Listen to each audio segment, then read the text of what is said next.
이어서 2교시 수업 진행하도록 하겠습니다. 1교시에 저희가 이제 사회복지관의 목표, 그 다음에 사회복지관의 운영에 있어서의 기본 원칙에 대해서 같이 공부를 했고요. 자, 이어서 사회복지관과 관련된 시설과 조직 운영 현황에 대해서 같이 공부하도록 하겠습니다. 이 장에서 공부하는 많은 부분들이 사회복지와 관련된 그 기관들에 관한 사항들은 교재에도 충분히 잘 설명이 되어 있어서 교재를 같이 보면서 공부를 하는 게 선생님들한테도 이해하는 데 좋고 내용을 보시는 데도 좀 좋을 것 같아요. 그래서 한번 교재를 같이 펴보시면서 공부를 하시면 더 좋을 것 같고요. 일단 시설과 조직 운영 현황에 있어서는 사회복지관의 시설 규모가 크게 두 가지로 구별을 합니다. 관련 법에 따라 가지고요. 첫 번째가 사회복지사업법 시행규칙에 나와 있는 세 개의 유형입니다.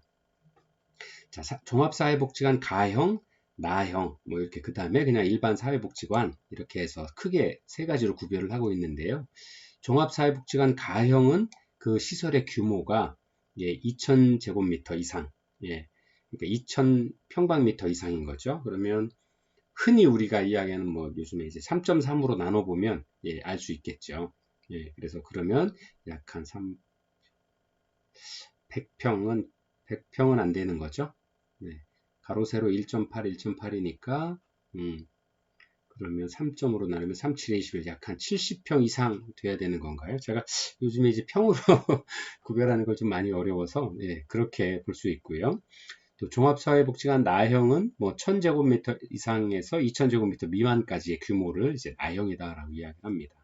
그다음에 그거보다 조금 작은 사이즈 500제곱미터 이상에서 1000제곱미터 미만까지는 이제 그냥 일반 사회복지관이다라고 이야기를 하죠. 그래서 종합복지관과 사회복지관의 구별은, 명칭의 구별은 이제 시설의 규모가 어느 정도 되느냐에 따라서 이렇게 구별을 하고 있습니다.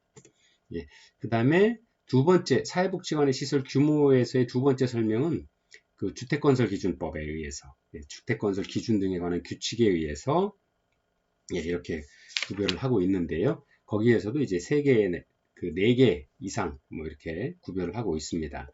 그래서 그 법에서는 이제 보통 임대주택 단지가 5,000세대 이상인 지역에 위치한 사회복지관의 경우는 3,000제곱미터 이상의 시설 규모를 갖춰야 된다. 즉 임대주택 단지를 건설을 할 때 5,000세대 이상이면 약 3,000제곱미터 이상의 건물을 시설 규모를 갖추도록 건설 규모를 규정을 하고 있는 겁니다. 그 다음에 2,500세대에서 5,000세대까지는 약 2,000제곱미터 이상, 그 다음에 1,000세대에서 2,500세대 미만은 1,000제곱미터 이상, 그 다음에 500세대 이상에서 1,000세대 미만은 500제곱미터 이상의 이게 3개로 되어 있는데 4개가 맞고요. 이렇게 법으로 주택건설 기준에 관한 규칙에는 이렇게 시설 규모를 4가지로 구별을 해서 하도록 규정이 되어 있다라고 말씀을 좀 드리고요. 그 다음에 이러한 그 사회복지관 시설과 조직 운영 현황들을 좀 같이 보면 사회복지관의 시설 내용으로는 이렇게 보통 이제 100제곱미터 이상, 그러니까 약 한 30평 정도라고 이야기를 할 수 있겠죠. 그래서 30평 이상의 강당이나 공동으로 사용할 수 있는 회의실을 갖추도록 규정이 되어 있고요. 또 일정 규모 이상의 도서실, 또 자원봉사자분들이 쓸 수 있는 자원봉사자실, 또 상담가나 이런 그 직원들이 사용할 수 있는 상담실 등을 의무적으로 시설을 하도록 되어 있습니다. 그 다음에 기타로 그 지역의 특성상 지역 주민의 욕구를 충족시키는 시설 및 설비 등을 시설 안에 의무적으로 규모를 갖추도록 이렇게 규정을 하고 있습니다. 자, 그 다음에 사회복지관의 이제 인력 규모를 좀 보면 약 사회복지관 협회에서 2010년에 발표한 자료를 보면 약 한 평균 21분이 근무를 하고 있다. 인력 규모가 이렇게 되고 있다라고 소개를 하고 있습니다. 그래서 보통 이제 인력 구성을 좀 보면 사회복지사 선생님들이 한 10분 내외로 가장 많고요. 그 다음에 조리사 선생님, 간호사 선생님, 또 안전관리인 등 이런 전문 기능 인력들이 포함되어 있다라고 이야기를 할 수 있습니다. 그리고 이외에 복지관별로 작게는 뭐 100여 명에서부터 많게는 1000여 명에 이르는 많은 인원들이 자원봉사자로서 사회복지관의 운영이나 아니면 사회복지에 어떤 운영되고 있는 어떤 프로그램 내용에 많은 분들이 참여하고 있다라고 할 수 있습니다. 그래서 실제로는 인력 규모가 뭐 전문 인력으로는 뭐 이렇다라고 하지만 자원봉사자분들까지 포함을 한 인력으로 보면 굉장히 많은 인원들이 종합사회복지관이나 사회복지관에서 지역사회 복지 활동들을 전개하기 위한 또는 프로그램들을 전개하기 위한 활동에 많은 분들이 참여하고 계시다라는 것들을 이렇게 알 수 있습니다.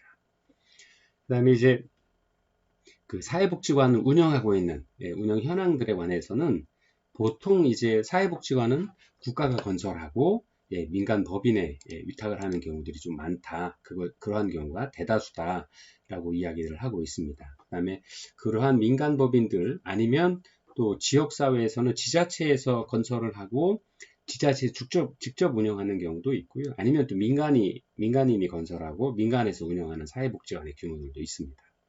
그 다음에 그러나 통상적으로는 국가나 지방자치단체에서 건설을 하고 민간법인에 위탁을 하는 경우들이 많이 차지를 하고 있는데 이때 우리가 이야기하는 민간법인이라고 하는 것은 사회복지법인들, 그 다음에 대학에서 만들어진 대학법인들, 대학교를 운영하기 위한 대학법인들, 아니면 또 비영리법인이나 종교단체에서 만들어 놓은 종교법인들이 대다수를 차지합니다.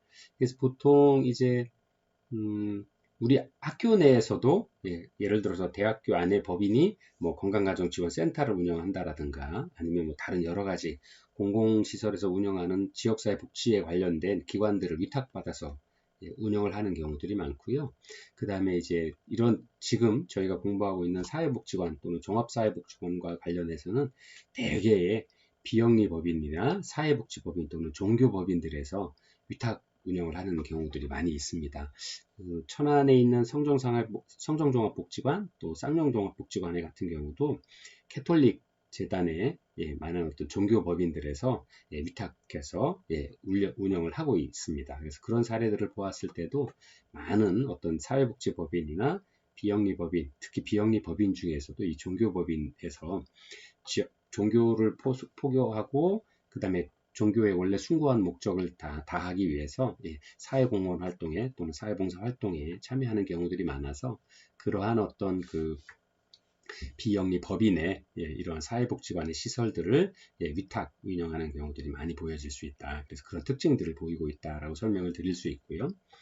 또 사회복지관의 운영 예산 규모를 좀 보면 연간 평균적으로 약 한 10억 원에서 약 30억 원 사이에 운영비가 소요되는 걸 보여지고 있습니다. 어쨌든 이 운영비 안에 근무하고 계신 많은 직원분들에 대한 경상비 예산이 있을 거고요. 또 그 외에 프로그램 운영비들이 차지를 하고 있는 거죠.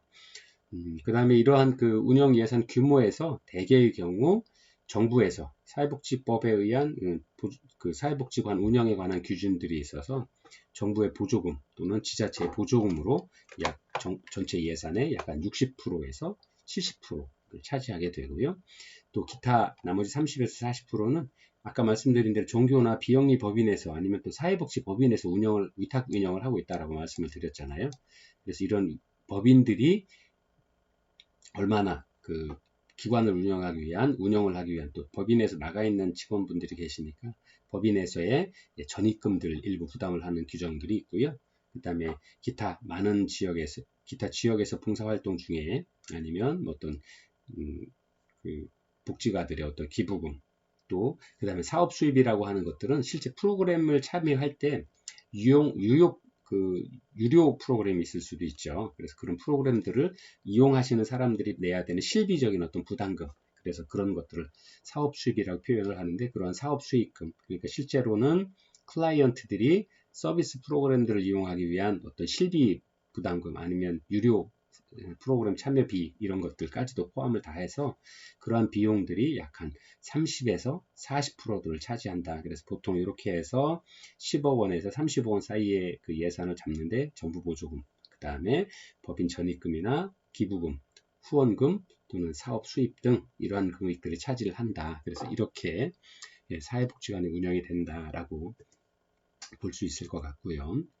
자, 이제 제일 중요한 사회복지관에서의 서비스 대상, 그 다음에 또 특히나 지역사회복지관의 경우에는 지역사회복지관이 사회복지관이 위치하고 있는 지역이 저소득층 모여 계시는 곳, 아니면 임대주택 단지 안에 그 시설을 의무적으로 하도록 되어 있다 보니까 그러한 어떤 의무 서비스 대상직도 지정을 하고 있는데 크게 두 가지로 구별을 할 수 있을 것 같습니다.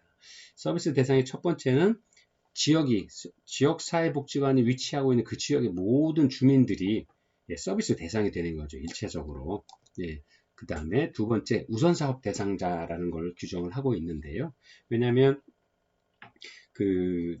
아까 말씀드린 임대주택 단지에 계시거나 저소득 계층이 많이 계신 어떤 그런 지역에 위치하고 있다 보니 우선적으로 모든 지역 주민들을 대상으로 하는 지역사회복지관이라는 건 당연한 거고요. 누구나 참여할 수 있는 거고요. 특히나 지역사회복지관에서 우선적으로 사업 대상자로 선정을 해야 되는 부분들은 우선 요보호자들이 우선이다라는 거죠.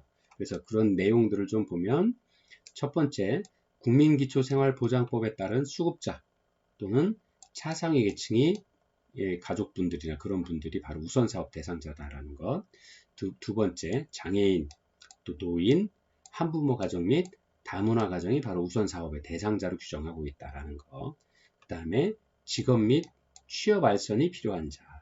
또 네 번째가 보호와 교육이 필요한 유아, 아동, 또 청소년을 우선 대상으로 한다라는 겁니다. 왜냐하면 다시 말씀드립니다만 임대주택이나 어떤 그 요보 대상자들이 많이 계신 어떤 그런 주택가에 종합복지관이 위치하고 있다 보니 사회복지관이 위치하고 있다 보니까 일단은 그러한 가족의 특성이 거의 다 노인 어르신들이 계신다거나 아니면 조손 가족이 생긴다거나 아니면 뭐 어쩔 수 없이 뭐 여러 가지 사유로 혼자 가시는 한부모 가족들 아니면 다문화 가족들 그다음에 요즘에 특히나 이제 이러한 그 임대주택 LHS 집거나 하는 많은 임대주택에 북한에서 오신 많은 분들이나 아니면 외국의 사할린이나 아니면 외국에서 계시다가만 오셨던 분들을 새로운 민간주택에는 뭐 금액이 비싸니까 제공을 할 수 없으니까 이러한 어르신들을 위해서 이러한 그 임대주택 단지를 제공을 하는 경우 사회복지에 관한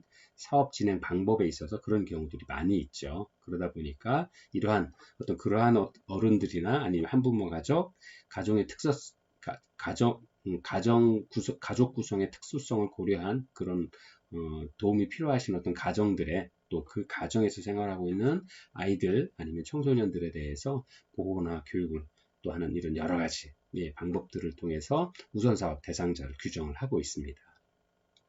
그리고 마지막으로 그 밖에도 사회복지관의 사회복지 서비스를 우선 제공할 필요가 있다고 인정되는 자에 대해서 우선사업 대상자의 규정들을 가지고 있습니다. 그래서 사회복지관 서비스의 대상은 다시 한번 말씀드리지만 지역사회 주민 전체가 대상이기도 하지만 복지관이 위치하고 있는 어떤 그런 지역의 특수성, 위치의 특수성 때문에 그러한 어떤 지역에 계신 많은 분들 중에서도 이렇게 우선사업 대상자의 규정을 가지고 있다. 일반 사회복지관과는 다르게 지역사회복지관이나 사회복지관이라고 하는 국가에서 운영하는 기관들은 이러한 그 대상자 규정의 특수성을 좀 가지고 있다라는 것들을 이해하시면 훨씬 좋을 것 같습니다. 그 다음에 두 번째가 이제 그 서비스 지역사회복지관의 대상을 공부를 했고요. 그 다음에 두 번째가 그 지역사회복지관이 제공하고 있는 기능들, 사업에 대한 부분들에 대한 건데요. 여러분들 교재에 보시면 표 10-1 사회복지관의 3대 기능 이렇게 해서 교재 336페이지, 337페이지에 상세하게 설명이 되어 있습니다. 그래서 첫 번째 계속 말씀드리고 있습니다만 지역사회복지관의 기능은 크게 사례관리의 기능, 그다음에 서비스의 제공 기능, 그 다음에 마지막으로 지역사회 조직화의 기능 이렇게 있습니다. 자, 그러면 저희가 지역사회복지론을 공부를 지금까지 하고 있는데요. 외국 사례에서 많은 연구자들이 지역사회복지의 커뮤니티 실천의 세 가지 기능이 지역사회 조직, 커뮤니티 CO라고 표현했죠. 그 다음에 CD, 지역사회 개발, 그 다음에 지역사회 행동, 지역사회 계획이다 라고 이렇게 설명을 계속 드려왔습니다. 그러면 이러한 그 실천의 기능 방법에 대해서 공부를 했던 거죠. 이 실제 지역사회복지관은 지역사회에서 지역사회 개발이나 아니면 지역사회의 변화를 위한 어떤 기능들을 하고 있는 거잖아요. 그래서 공통적으로 주정되고 있는 기능들을 보면 지역사회의 조직화의 기능입니다. 첫 번째가. 첫 번째가 지역사회 조직화라 그러는 건 주민을 조직화하고, 왜냐하면 주민의 복지 증진 사업이나 주민을 교육하기 위해서는 주민들이 그러한 그 복지관의 의미를 프로그램에 대해서 공감하고 복지관에서 하고 있는 여러 가지 활동들에 참여를 하셔야 되는 거죠. 그 다음에 그 참여를 하시려고 하면 조직화가 돼야 되는 거죠. 예를 들어서 뭐 우리 흔히 알고 있는 반상회를 만든다거나 아니면 그 학교 다니는 어떤 그 학생들끼리 어떤 자조 모임을 만든다거나 아니면 지역사회의 주민들에게 필요한 서비스들을 공청회나 토론회나 아니면 뭐 여러 가지 모임들을 통해서 그러한 것들을 전달을 할 수 있고 그러한 모임 자리에서 의사를 또는 정보를 제공해 드린다거나 아니면 뭐 교육을 한다라거나 이런 것들을 가지고 주민들의 의식들을 개선해 낼 수 있고 또 그런 것들이 바로 주민의 조직화로 이어지는 거죠. 그 다음에 이러한 주민의 조직화가 되면 복지원 네트워크를 구축하는 거죠. 연계들을 만들어내는 거죠. 그래서 공통 관심사항들, 예를 들어서 사회복지 서비스와 관련해서 이 지역사회에 계신 분들이 공통적으로 느끼는 욕구가 어떤 것이 있는 건지. 예. 그 다음에 이분들이 지역사회에서 우리 지역에서 개선되고자 하는 것들은 어떤 것들인지, 또 필요한 서비스들을 그 지자체에서 제공하고 있는 서비스들 중에서도 특히나 다 필요하지만 그 중에서도 우선적으로 제공돼야 되는 게 뭔지 이러한 어떤 그 공통적인 관심사들을 찾게 되는 거죠. 이러한 조직화를 통해서. 그래서 이러한 조직화를 통해서 복지 네트워크를 구축을 하고 서로 연계하고 소통할 수 있도록 서로 자조할 수 있도록 서로 도와줘 할 수 있도록 그래서 이런 것들이 지역사회와 연계돼서 사업을 할 수 있도록 또 지역의 욕구를 조사하거나 사정할 수 있도록 하는 것들을 할 수 있죠. 그 다음에 이러한 과정들을 통해서 지역사회 개발 자원들이 뭐가 있는 자원봉사자분들은 얼마나 참여할 수 있는지 또 우리가 아무리 하지만 어떤 이런 그 후원자들은 누가 될 수 있는지 뭐 이런 것들을 찾아낼 수 있는 거죠. 또 그러한 그 자원들을 찾아서 관리해낼 수 있는 어떤 이런 기능들이 바로 지역 조직화의 기능으로 사회복지관에서 역할들 기능으로 아주 중요하게 자리매김을 하고 있고요. 두 번째가 이렇게 지역 조직화가 되었고 교육화가 되고 욕구가 무엇인지 알았고 외부에서 동원될 수 있는 자원이 뭔지를 알게 되었으니까 두 번째가 이러한 자원들을 가지고 우리 지역사회에서 펼치고 있는 서비스들을 사회복지 서비스들을 제공을 할 수 있어야 된다라는 거죠. 그래서 이야기되는 게 사회 서비스 제공 기능입니다. 첫 번째가 가족 기능을 강화하기 위한 활동들, 또 지역사회에서의 지역사회 커뮤니티 케어에 관한 부분들, 또 지역사회 교육에 관한 부분들, 또 스스로의 우리나라 특성상 어려운 저소득 가정들이 많이 계시거나 임대주택 단지에 계신 분들이기 때문에 스스로 독립해서 삶을 유지해 나갈 수 있도록 자활을 지원할 수 있는 어떤 기능들 이렇게 크게 네 가지로 서비스 제공 기능들을 활성화하고 있습니다. 그래서 이런 사업 분야에서도 가족 기능 강화에 관한 사업에 있어서는 뭐 가족관계 증진 사업, 가족 기능 보완 사업, 가정 문제 해결 및 치료 사업, 또 부양가족 지원 사업, 또 다문화 가정, 북한 이탈 주민, 또 요즘에 이제 사할린이나 조선족으로서 일제시대 때 강제 이주 당하셨던 많은 어떤 우리 동포들이 계신데 그분들이 이제 노후를 고국에 와서 돌아오고자 하는 사업들을 의지가 크신 분들을 모셔다가 고국에서 여생을 보내실 수 있도록 하는 사업들을 많이 진행을 하고 있는데요. 대표적으로 사할린 어르신들 이주 사업들이 있습니다. 그래서 다문화 가정뿐만 아니라 북한 이탈 주민뿐만 아니라 사할린에서 오신 동포 여러분들을 위해서 케어하기 위한 어떤 기능들을 이런 많이 하고 있는 현실입니다. 그다음 지역사회 보호에 관련해서는 급식을 한다라든가 보건의료 서비스, 또 경제적인 직원들, 일상생활에 대한 지원 서비스, 정서지원 서비스, 또 일시보호 서비스, 재가복지봉사 서비스 이러한 많은 서비스들을 사회복지관을 중심으로 지역사회에 펼쳐나가고 있죠. 또 교육에 관한 부분들, 아동, 청소년의 사회교육, 성인기능교육, 노인의 여가나 노인의 문화에 관한 사업들, 또 문화복지사업들 이런 것들을 해나가고 있죠. 또 이제 자활지원과 관련해서 모임들을 통해서 직업기능 훈련이나 취업 알선, 또 직업 능력 개발, 또 그 밖에 지역사회복지관에서의 어떤 특화 사업들을 지속적으로 진행을 해 나가고 있습니다. 또 이러한 기능들을 하다 보니 물론 이제 사회복지관에서는 사례관리의 기능들을 합니다. 이게 이러한 많은 기능들 중에서도 특히 우리 사회복지와 관련된 사례관리 기능들이 요즘에 많이 활성화되고 논의가 되고 있는데요. 맞춤형 통합 서비스의 이론인 거죠. 맞춤형 통합 서비스라고 하는 건 잘 아시는 것처럼 찾아오신 클라이언트 아니면 우리가 서비스를 제공하고자 하는 클라이언트의 현재 처지나 주변을 둘러싸고 있는 환경의 변화를 할 수 있도록 그분의 특성에 맞는 그분이 가지고 있는 욕구에 맞출 수 있도록 하는 그런 맞춤형 서비스를 이야기를 하는 거죠. 그래서 서비스 욕구를 종합적으로 사정하고 서비스 수요자에게 서비스를 연결해주기 위한 기능이 바로 사례관리 기능이다라고 이야기를 할 수 있죠. 그래서 첫 번째 사례관리 기능은 크게 사례 발굴, 또 사례 개입, 또 서비스 연계 이렇게 구별을 하고 있는데요.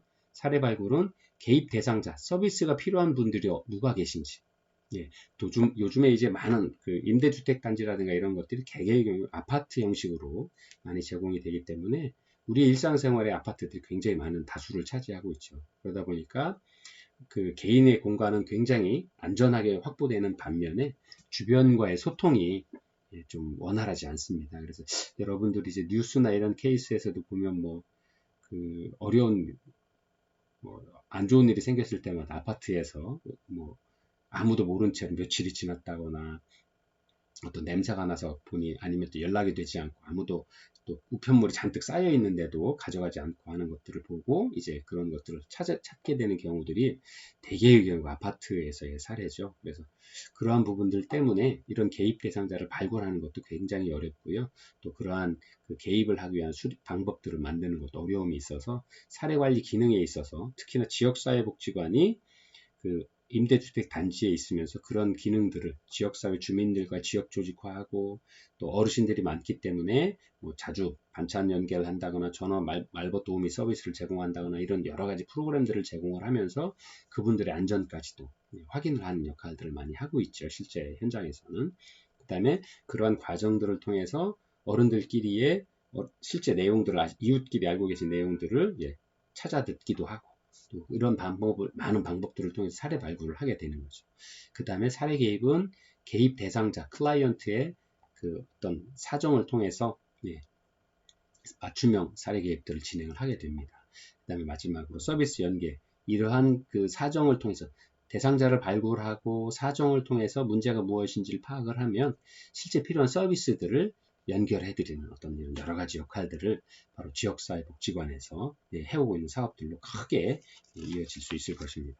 자, 그러한 내용들이 여러분들 표 10-1 사회복지관 서비스 기능에 사회복지관의 3대 기능에 아주 잘 설명이 되어 있습니다. 그래서 설명드린 부분들은 나중에라도 한번 기회가 되시면 한번 교재를 편안하게 시간 나실 때 한번 읽어보시면 어떤 기능들을 하고 있구나, 또 어떤 일들을 우리 주변에 있는 사회복지관에서 하고 있구나, 또 실제로 이러한 기능들을 다양하게 하고 있기 때문에 우리 주변에 어떤 어려움을 겪고 계신 가정이나 아이들 또 아니면 한부모 가족이나 이런 경우에 그런 것들을 발견하시게 되면 우리 지역의 지역사회복지관에 한번 연결을 해보셔라 라고 소개를 해드려도 좋으실 것 같습니다.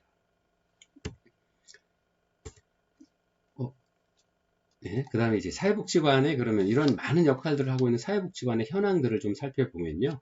우리나라 사회복지관이 현재 2020년 현재 전국에 약 472개소가 운영이 되고 있다라고 합니다. 그래서 건평이 건물 면적이 약 한 2000제곱미터 이상의 규모 가형이라고 아까 말씀을 드렸죠. 가형이 약 223곳.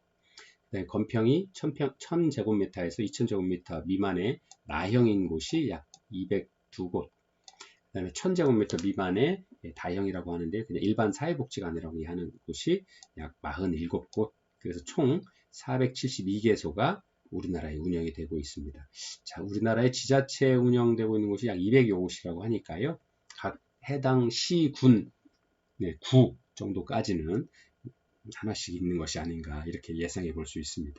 자, 그리고 여러분들 교재 337페이지를 좀 잠깐 보시면 표 10-2에 지역별 사회복지관 현황이 표로 잘 나와 있습니다. 2020년 4월 기준으로요. 그래서 서울이 가장 압도적으로 많네요. 서울이 약 98개소, 그다음에 부산이 53개소, 이렇게 많이 있고요. 충남이 현재 약 23개소가 각 지자체별 어떤 광역시를 제외한 지자체 도 단위의 지자체 중에서는 그래도 많은 수로 해당이 되긴 합니다. 이제 제일 도 단위 중에서 제일 많은 곳이 이제 경기도. 당연히 인구가 많이 모여 있다 보니까 83곳. 그 다음에 경남이 30곳. 이어서 충남, 세종이 약 23곳으로 사회복지관의 운영이 활성화되어 있다라고 이렇게 보여질 수 있을 것 같습니다. 자, 이렇게 해서 사회복지관에 관해서 지난 1교시와 2교시에 이어서 사회복지관에 대해서 공부를 했습니다. 잠깐 쉬었다가요. 3교시에는 사회복지협의회에 대해서 한번 같이 알아보도록 하겠습니다.